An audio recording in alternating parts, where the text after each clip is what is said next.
What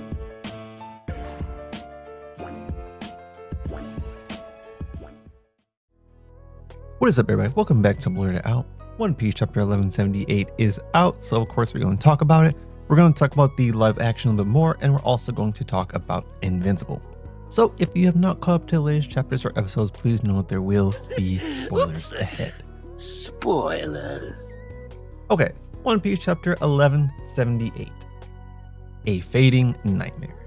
Another cover request. This time it's Kid running from a bull that is targeting his jacket. Now, of course, in the manga, it's black and white, so we can't tell what color his jacket is. His jacket is a very darkish red. Sometimes a lighter red. It's red, basically. And so that's what the bull is targeting. This is kind of like a hint towards that, but also I believe Kid's animal sign is a bull, or animal theme is a bull. And he also has a bull themed move. So Kid and bulls kind of fit hand in hand. The chapter starts off with Luffy approaching the rest of the Straw Hats with Brook and Usopp in tow. They're all cooked and charred up from Usopp's last attack. It doesn't seem like Imu did anything else after that. I think Luffy literally just grabbed them and headed over.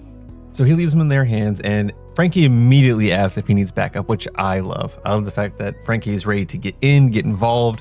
Frankie he be ready. He doesn't even know what's going on. He doesn't know who he's facing. He's like, all right, need backup? I'm in. Luffy says, for now, just take a few steps back, like chill. Me and Loki are gonna do some stuff here, and Loki's kind of a wild card, so you might get caught up in it. And as he says that, we pan over to Loki and Imu, and Loki is charging up another Thunder Beam. But as he's doing that, Imu's kind of just casually talking. And Imu's describing that a few years back, ships would see a giant ship helmed by a captain of immense stature. They could never really tell what kind of ship it was, who was on it, because it was always foggy, but it only targeted world government vessels.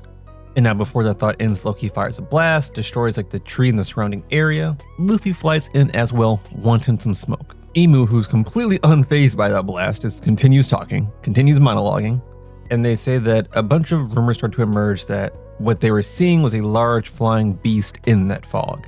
And basically they're describing Loki. So what Loki did in his small tenure as a pirate was he was going out attacking government vessels.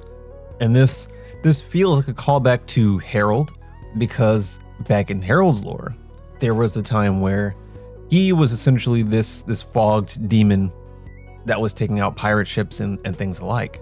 So it kind of calls back to that, but Loki's here doing it with the world government ships. And Imu was like, okay, so the rumors had some truth, and I see what the truth is. It was you. Now Luffy comes in and is like, all right, you gotta pay for what you did to Usopp and Brook. I gotta put the hands on you. As he says that, a shadow emerges from Gunko. And the shadow is in the shape of Imu. And this is looking a lot like how Imu arrived on God Valley when Imu took over Saturn, where it's like, it's not Imu's full form, it's Imu kind of like on top of or connected to the person Imu's possessing. In this case, Imu's just coming out of Gunko's stomach, and it doesn't seem like Gunko is gaining consciousness. It just seems like Gunko's body is still being a vessel, but not at the moment. Imu says, if only you guys were erased from history like Rocks was before. And then Imu uses the chant that they used before, the Domi Reversi chant. Now this is the contractual one, so this is like the big deal. This is a serious Domi Reversi. This is the one that caught Rocks, but not the one where you have the emblem like Herald and some of the God's Knights do. Now both Loki and Luffy get stabbed by Imu's kind of like tendril hands, the ones that cause the Domi Reversi, and literally nothing happens. They just stare at each other like, what is this? Get inside me. And they're so unbothered by that. Loki's even like, he ignores completely what happened. He's like, hey, what'd you say about Rocks? Like, what were we talking about? And then Imu says, as expected, these two are truly. So we're obviously left on a cliffhanger here as to what these two are. I mean, the foregone conclusion is that they're impervious to Domi Reversi. They can't be Domi Reversi'd, which introduces another layer to that ability. But it probably has something to do with either lineage or devil fruit. What would be interesting is if Mythical Zoans can't be Domi Reversi'd. I think that would be the coolest thing, because you think about some of the stronger people. You think about Kaido, you think about Loki, you think about Luffy, all Mythic Zoans. Joy Boy before would have been a Mythical Zoan as well. And so far, I don't think we've seen any Zoans in any entirety be Domi Reversi'd, but I would be interested if it's like a Mythic Zoan deal. Now they fend away the tendrils. Luffy charges up an attack. And Loki's pretty much like, I'm too big, she's too small, I can't fight her. Luffy hits Emu with a Booming Dawn Gatling. You know, pretty much shreds Emu, leaves a bunch of holes. We know that's not going to do anything. Even Loki comes in with Ragnir and hits Emu with Nilfheim, which it's interesting with that, right? Because it's not like he makes contact with Emu. It's almost like he slams the air and then a huge block of ice is formed where he slammed. So there's not even contact being made. That's just like a Ragnir ability. And so we have Gunk Emu frozen in the ice. Now immediately the ice starts cracking, and I don't know if this is a product of hockey, if this is a product of strength, if this is a weakness of the ice itself, but it doesn't immediately break, it just starts cracking. As that's happening, Luffy deflates. He's run out of gear 5 because he has been in it for a little while. He was in it way back when the kids were still walking off the branch. He saved them, they made it to the village, they made it over here, so he's been in gear 5 for a little bit now. It makes sense for him to kind of power down, and they kind of just prop up next to the ice cube. Now we get a view of some of the villages, like we go to the fishing village and they're still trying to put out fires, and they're coming to terms with the fact that Loki wasn't the one that killed Harold, but they're still kind of hating on Loki. They're like, well, he didn't do that, but he did this, or, you know, look at the mess he made, look at the fires he made. We still have to deal with this stuff, so he still kind of sucks.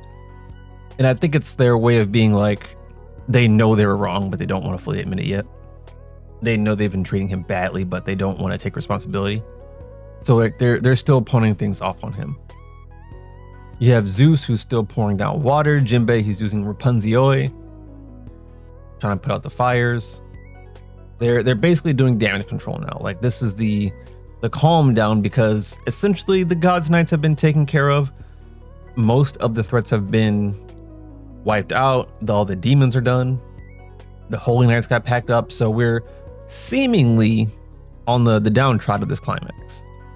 We go over to Dory Broggy and the rest of the giants who are fighting against the University ones, and they're talking about pretty much everyone has flipped back. There's a couple here and there, but for the most part, they done got everybody back to normal.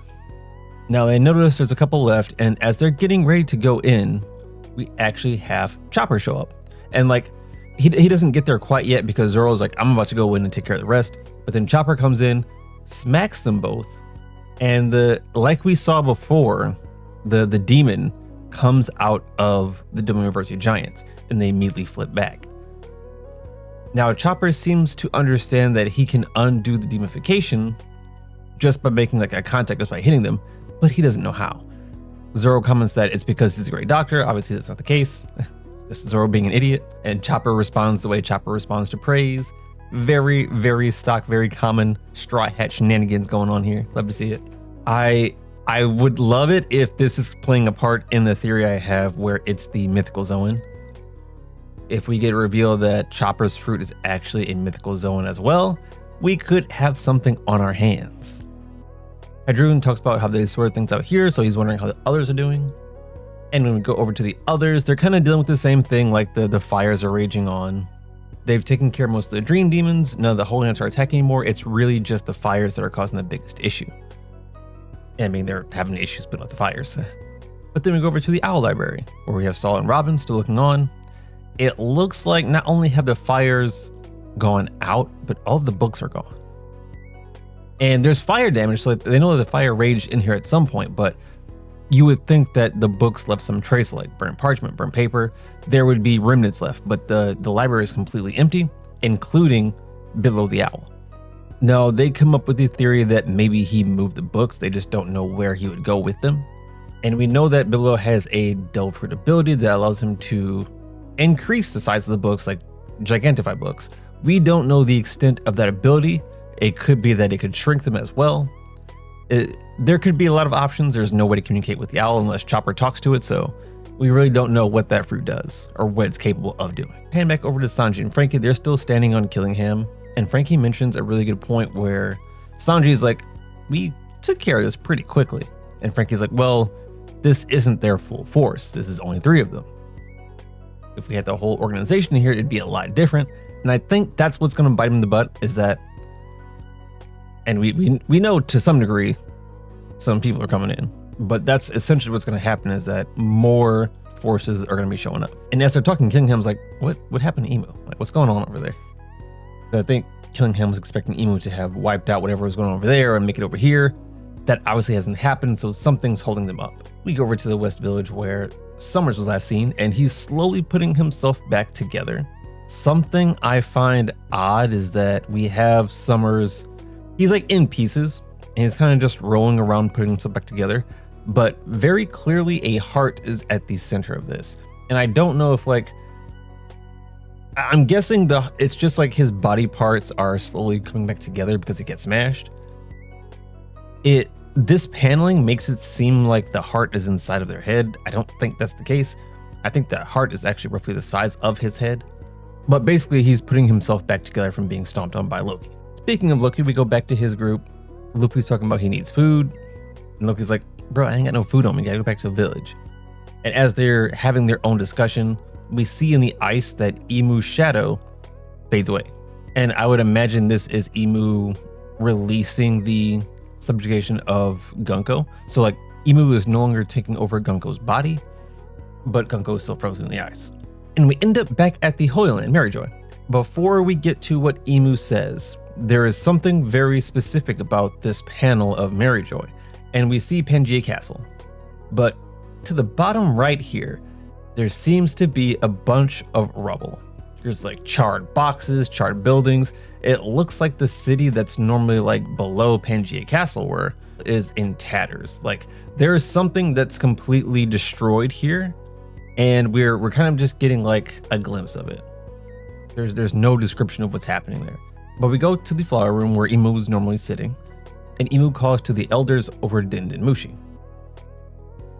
Emu then says the Holy Land will be without Mu for a short while. That can only mean one thing: Emu is personally going over to Elbaf. And if you consider that to be the case, it makes sense for kind of how some of the other things panned out, where we have some of the major issues in Elbaf kind of calming down, where the fire is only issue. We have Luffy, he's out of gear 5, he needs to recharge. This is his recharge time. Loki also mentioned that he was big for too long, he might need a stamina recharge as well. So this is us being able to get a grasp on everything before the main event, before Emu shows up, kind of like how I'm expecting Doflamingo showed up in Punk Hazard. I think we're gonna get something similar to that with Emu showing up in Elbaf. All in all, solid chapter. I like this one better than the last one. This one seemed a lot more concise to the point. I didn't feel as lost in this one at all. And this has me really excited for what's coming up next, because I like the developments in this one. I like what Oda was dropping with this. Now, I don't know if we are on break. I saw some say we are, some say we aren't. There is no official break message at the end of the chapter, so I'm gonna say no for now, but we'll see come next week. And now let's talk about the One Piece live action. So I've only watched about 2 more episodes since I last talked about it, and my thoughts are still pretty much the same. I'm enjoying it. I think it's well done. Unfortunately, Buggy hasn't been in it as much, but Nami has been doing her thing, and I'm actually getting more accustomed to seeing other characters like Vivi or Usopp kind of have spotlight. I think the way Usopp is done here makes him so much more likable. I really like the way they're doing Vivi. Of course, I love Nami. I think they're doing really well with these characters here. I like Baroque Works because they are doing them in a way where they feel more quirky. Like Mr. 3 in the anime was kind of like, he wasn't like a complete weirdo. He was a weirdo, just not insanely weird. But the Mr. 3 in live action is like a very different personality from Mr. 3. It feels like more confidence. It feels like more of like a very select thing for a character. For like he's not just the villain of this arc. It's like he's a hammy villain, and I love a good hammy villain. Same with Mr. 5 and Miss Valentine's Day. I think they're doing them really well. I think they're putting a lot of cool humor and stuff, making some of these just naturally weird scenes like Mr. 5 and his booger bombs. I think they're adding a new layer of humor that makes it work really well. I would be further in the live action, but I have been also watching Invincible because I forgot that came out. And for Invincible, I am on episode 4. Now, if you ever heard me talk about Invincible before, you know I don't like Mark. I think Mark is a Korra-esque character. I really can't stand him, but I mean, he's been great this season. I feel like he's going through a phase here, And how he comes out of that phase will be the determining factor of if I start to like him as a character or not. The adventures of Alan and Nolan are fantastic. I kind of forgot that Rex exploded. Because I was thinking about the characters I like, and I was like, man, I haven't seen Rex this whole season. That's because he exploded, unfortunately. Cecil's getting on my nerves, and I feel like it goes on and off with Cecil. I feel like one season I agree with him, the next season I don't. On, off. I feel like he's been making really stupid decisions, and honestly, the last 2 seasons. Like, probably towards the end of the last season. Maybe I'll say it like that, because the whole conquest thing where he was like, yeah, we'll keep him here. We'll make him comply to everything we demand of this man who just put the hurts on your strongest superhero. So I was like, bro, you thought a bunch of like metal and some bombs were gonna hold him? Nah. Because Conquest just flies out there. Like just up and away. So we have that to look forward to. We have Thrag. We have the Viltrumites getting ready. It's about to be a whole brawl. And honestly, I guess with the weapons that can kill Viltrumites, it makes it a lot easier. I still find it hard to see them winning. Because I mean, their best bets are Mark, Nolan, and Alan. Outside of that, they're kind of relying on chance and certain things to happen in their favor, which I really don't think they will. But it's been good so far. I've been enjoying it. I would like to see a bit more side characters. It's weird seeing Oliver older. He's starting to look like Rex, which I don't know if that's the intention or not, but every time I see Oliver, I'm like, this just looks like purple Rex. Which I guess purple robot. It's really confusing. But the character models look very similar, I guess is what I'm trying to say. For those 3 characters. But all in all, good stuff. A bit of a shorter episode this week. Got some things to do. But as always, don't forget to like, comment, subscribe, and I'll catch you in the next one. Peace.